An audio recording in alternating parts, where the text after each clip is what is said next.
Hello everyone. तो इस video में हम देखेंगे कि कैसे हम अपना हिसाब साथी का जो सॉफ्टवेयर है उसमें बल्क में ऑर्डर क्रिएट कर सकते हैं सिर्फ कुछ ही स्टेप्स में। तो बल्क ऑर्डर क्रिएट करने के लिए पहले हमको ऑर्डर्स में आ जाना है और यहाँ पे CSV अपलोड पे आ जाना है। उससे पहले मैं दिखा देता हूँ कि पिछले वीडियो में जैसे हमने एक ऑर्डर क्रिएट किया था सिंगल ऑर्डर, वो यहाँ पे प्रेजेंट है। तो हम एक नया ऑर्डर क्रिएट करेंगे बल्क में। तो यहाँ इसलिए हमको आना है CSV अपलोड में। CSV अपलोड में आने के बाद यहाँ पे हमको इंस्ट्रक्शंस का कुछ ब्लॉक मिलता है, इसको हम एक बार पढ़ लेंगे क्या बोलता है। पहले लिखा है download the CSV template and fill all the rows with order data. तो पहले हमको क्या करना है, इस टेम्पलेट को डाउनलोड करना पड़ेगा। डाउनलोड करने के बाद ये जो टेम्पलेट हम लोग प्रोवाइड कर रहे हैं इसको पूरा भरना पड़ेगा। तो आपका जो ऑर्डर क्रिएट होगा वो उस टेम्पलेट के हिसाब से, उस एक्सेल फाइल के हिसाब से CSV में बल्क में ऑर्डर क्रिएट हो। और क्या लिखा है कि check for mandatory data and upload. जो फील्ड आपका CSV टेम्पलेट में स्टार से मार्क किया हुआ है वो सब फील्ड को आप स्किप नहीं कर सकते, मतलब उनका डेटा आपको भरना ही पड़ेगा।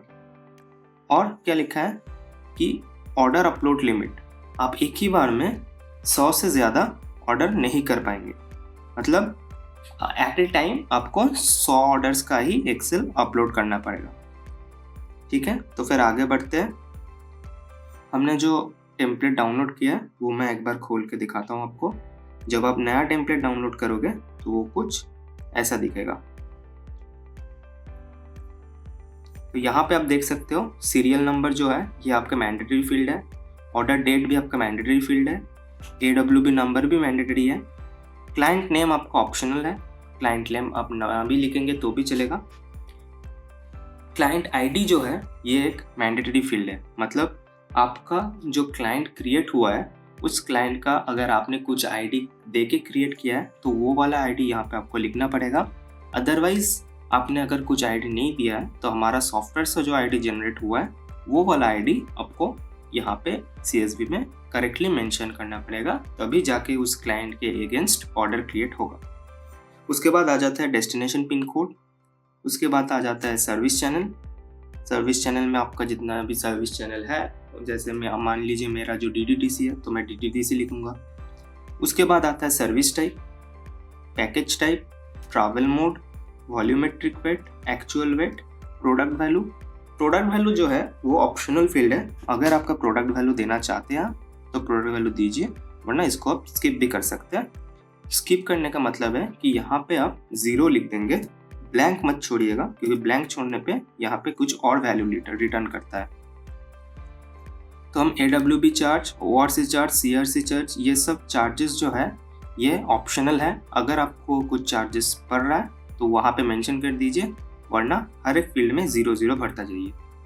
उसके बाद यहाँ पे जो पेमेंट टाइप का फील्ड है, यहाँ पे आपको पेमेंट टाइप मेंशन करना पड़ेगा कि वो COD है कि प्रीपेड है या फिर टू पे ऑर्डर है।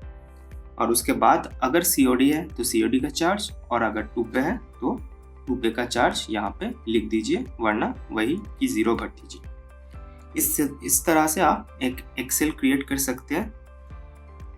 तो मैं जो अपना एक्सेल क्रिएट किया हूँ पहले, वो वाला एक्सेल आपको दिखाता हूँ ताकि आपको समझ में आए कि सैम्पल एक्सेल कैसे दिखता है।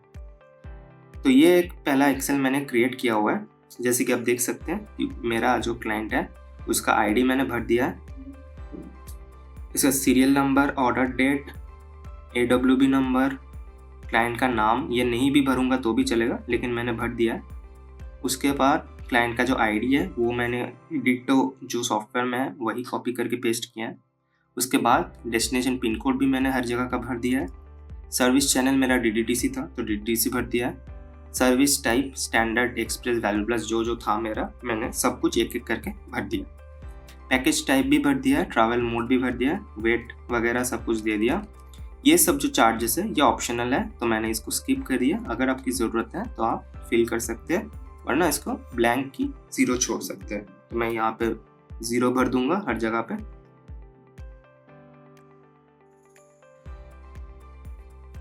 तो मेरा यहाँ पूरा 0 भर दिया मैंने। उसके बाद जो पेमेंट टाइप है, पेमेंट टाइप में मैंने COD 2 पे या प्रीपेड लिख दिया है।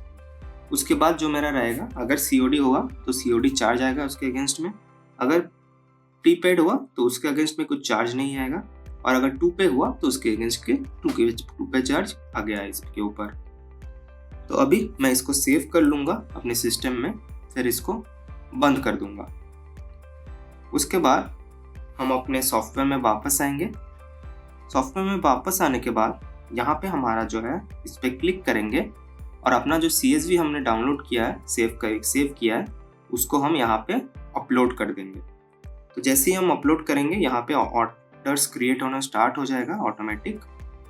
और आप देख सकते हैं 5 मेरा ऑर्डर था और वो 5 ऑर्डर सक्सेसफुली वैलिडेट हो गया है। अगर कोई एरर आता है, अगर आपने कुछ गलती किया है, तो वो यहाँ पे दिख जाएगा आपको। तो वो हम नेक्स्ट वीडियो में कवर करेंगे। अभी मैं आपको दिखाता हूँ कि अगर सक्सेस होता है तो कैसे फ्लो रहेगा। तो उसके बाद हम करेंगे कंटिन्यू विथ 5 ऑर्डर्स।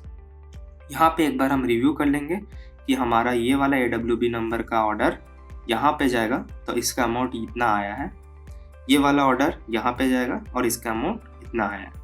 तो ये सब हम रिव्यू करने के बाद यहाँ पे कन्फर्म एंड क्रिएट का जो बटन है, इस पे क्लिक कर देंगे तो हमारा 5 ऑर्डर एक साथ क्रिएट हो जाएगा यहाँ से। तो अभी हमारा ऑर्डर क्रिएट हो गया। अभी ऑटोमेटिकली हमको व्यू ऑल ऑर्डर्स पे लेके आ गया है और हमारा जो 5 ऑर्डर था वो यहाँ पे आ चुका है। तो इतनी आसानी से आप बल्क में भी ऑर्डर क्रिएट कर सकते हैं हमारे सॉफ्टवेयर में, और बिना झिझक के आप आराम से काम कर सकते हैं। तो इसी के साथ इतने आसानी से आप हमारे सॉफ्टवेयर में ऑर्डर्स क्रिएट कर पाएंगे बल्क में, और कुछ ही मिनट्स में आपको ऑर्डर्स दिख जाएगा। धन्यवाद।